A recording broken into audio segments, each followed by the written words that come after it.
First off, I'd like to thank Dr. Mark Kilmer for suggesting that we do this sermon series about the resurrection appearances of Jesus. I can't say that I've heard too many sermons on them either, which is both a shame, but it's also understandable to me.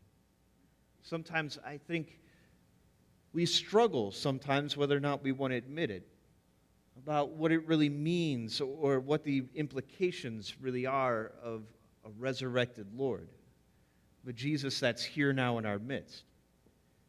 The implications of that can be hard to distill into a series of sermons, let alone a single sermon. I will admit that I wasn't too thrilled with Mark when I went to listen to his sermon last week and realized that he's now started this series with a bang, and for the next few weeks we'll have to attempt to reach this bar that he's now set pretty high for us. If you add to the fact that this is my third attempt in my preaching career to preach on this scripture, and my first attempt was perhaps the second worst sermon I've ever given in my entire life, and the second time wasn't too far behind it. And then you add to the fact last night I had this dream that I came to church this morning and Reverend Dick Rogers was here and he was getting up to preach with me, and I got called from the room, and when I came back, everybody had been moved to tears by what he had preached. I mean, people were crying, and I got up and I couldn't even find my manuscript to begin my sermon. Well, let's just say the Apostle Paul tells us to work out our salvation with fear and trembling, and I think I worked out this sermon in the same fashion as that. I kind of wish I could do what I did in Bible study this week when they started asking me hard questions about this scripture reading. I took the phone a friend option and I called my dad and put him on speakerphone and let him do the hard work of answering the questions. Unfortunately, I think he's still in worship at his church right now, so I can't call him and have him dial in the sermon for me this morning. You know, in a few weeks, Izzy Zuniga is going off to visit the college that she's going to attend in the fall. If you don't know her, Izzy is Barb Terpster's daughter, and her stepdad Russ is in the choir, and Barb sings in our praise band. Izzy's play Mental just made its debut at the Tau Theater. She's this really brilliant and beautiful person that you should get to know before she heads off in the fall if you haven't already gotten a chance to know her. I think Izzy is especially brilliant because she's going to Marlborough College in Vermont, where I went to college. We'll all get to find out together when she comes back on break whether or not they take credit for me there. I'm excited for her because learning at Marlborough takes place around tables and in discussions. I don't remember a classroom there that had traditional desks or sitting in lectures. Classes are set up to be dialogues rather than listening to a teacher standing in front of the class lecturing. With a 7-to-1 student-to-teacher ratio, conversations around tables are at the heart of learning at Marlborough College. Questions are encouraged, and at least I was challenged heavily about what I thought about and what I believed about just about anything, really. Professors eat lunch with the students and sometimes dinner with the students in the dining hall. So even around meals, lively debates from the classroom would spill into mealtime and sometimes well into the afternoon and evening. Marlborough, in many ways, ruined a seminary for me because of its tables. I've never been good at sitting forward, keeping my mouth shut, and not asking questions during lectures. You can ask my colleagues and professors from seminary about how annoying they all found me at times because of this. I find it ironic then that I would ask all of you to sit forward, keep your mouth shut, and not ask questions while I stand up here lecturing to you every week. And to be honest, it's one of the things I find that I regret about sermons.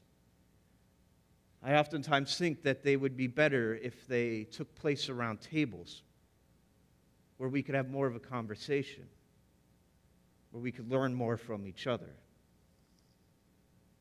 I think what Izzy will find, I hope what Izzy finds, is that at Marlborough, tables are important.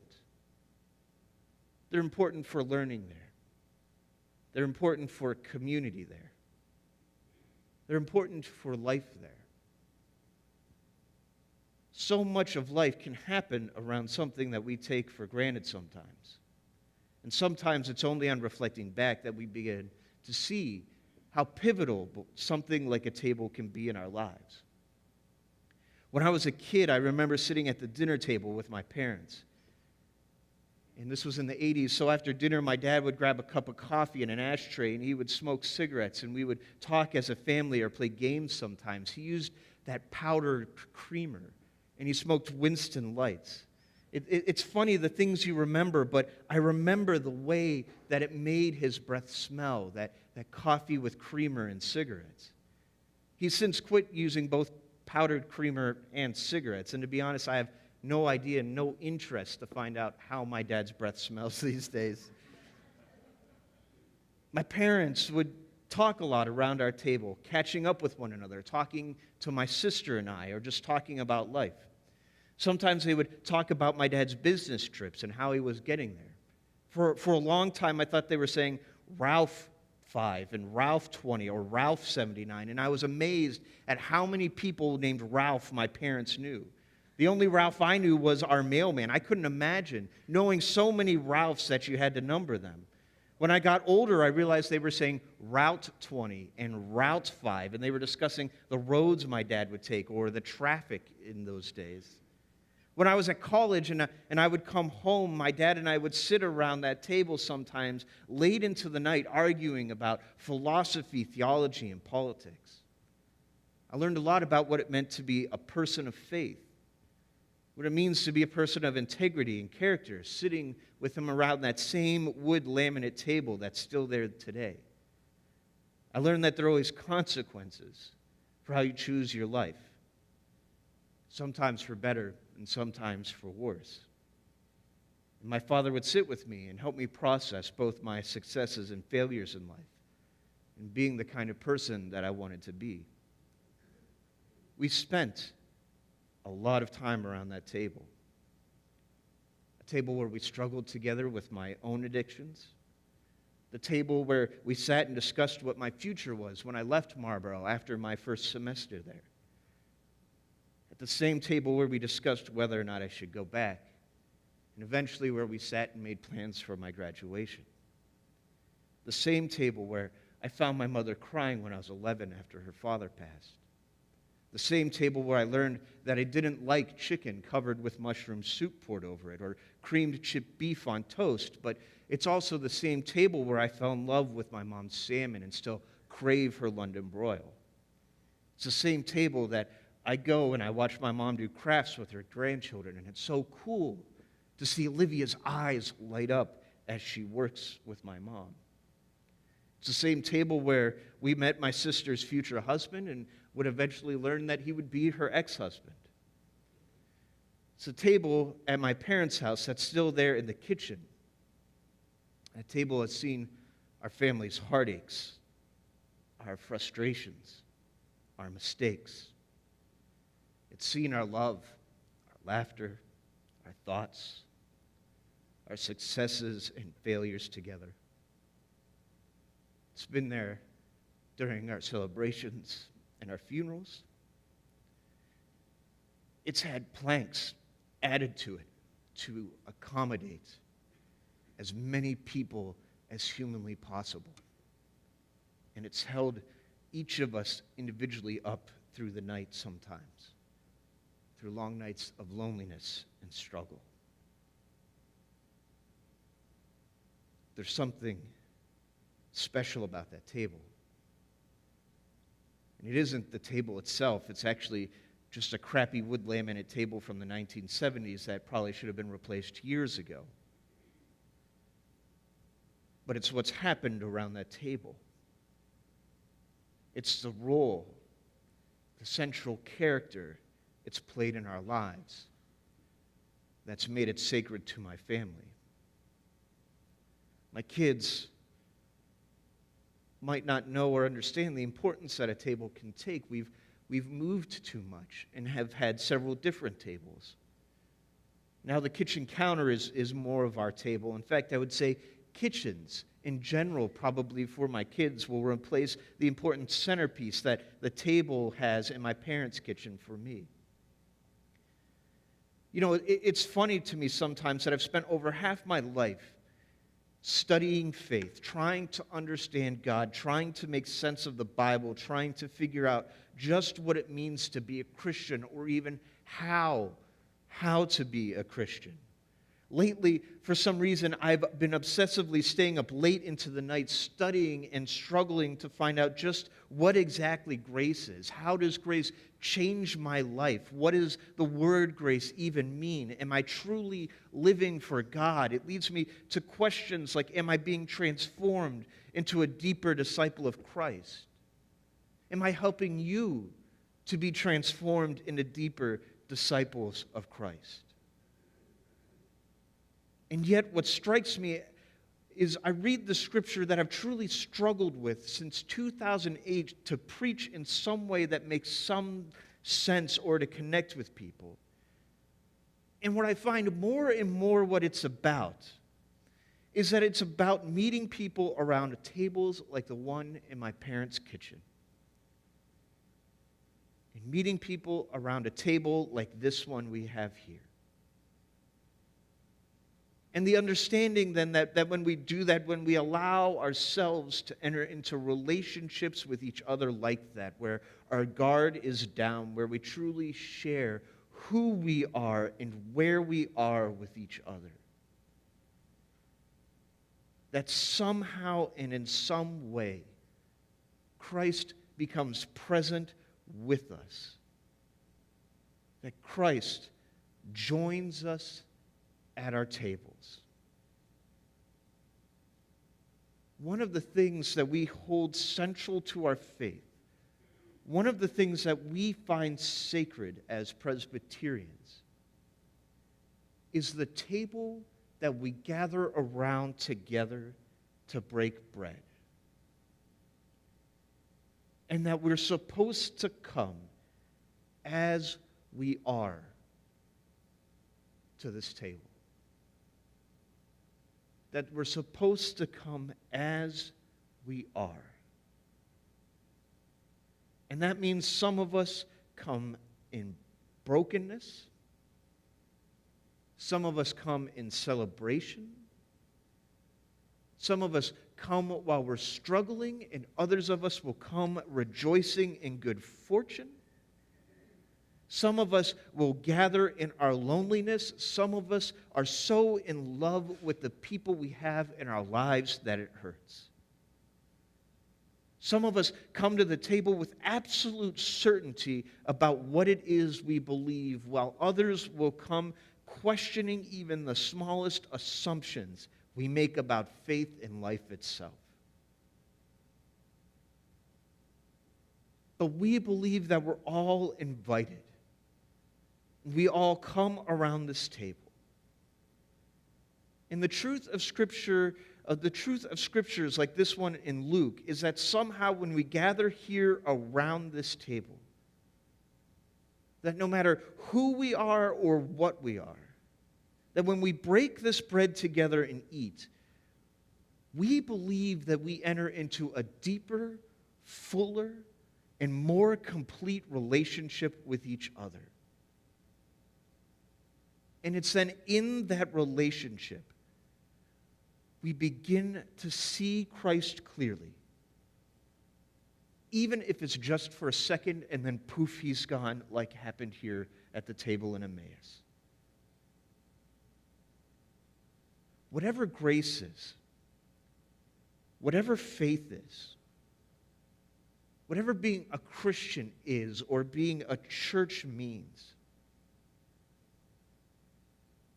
I believe that it resembles a kitchen table more than anything else. And sometimes we complicate the heck out of it, trying to put words and explanations to things that are best told in stories, like one where two guys are walking down a road, trying to make sense of someone special's death. And they suddenly see him in a stranger that they share a meal with. As I've had time to take a break and sit back and reflect on both our successes and failures, and maybe more specifically my own, I've come to realize how important the table is to our faith. Why it is that people like John Calvin believe so strongly that it's around the table that we find God's grace. And why it is that we can see and encounter Christ so clearly around it. That we need to spend more time around tables together. So maybe this morning as we gather around this table together, as we break the bread and pour the cup, as we encounter Christ and encounter one another, we could think of all the tables we've been around, with all the people that we've been to the table with in our lives. And we can covenant together to spend more times around tables with each other, to nurture and grow deeper in our relationship with each other, to invite others, even strangers, to gather with us around this table. Because at the heart of our faith, at the center of what we believe, is that together it's in deeper relationship. And accepting stranger and friend alike, not as we would have them, but as how they are. Accepting them as they are. In relationship, not just around this table, but around all tables. It's in relationship when we see the who of a person rather than the what of a person. It's then in there that we encounter the true meaning of God's grace. And that we find that we don't ever dine alone. But that Christ, this resurrected Lord,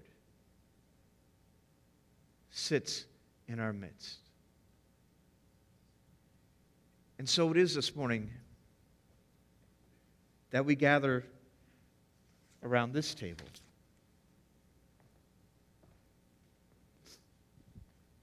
And it doesn't matter then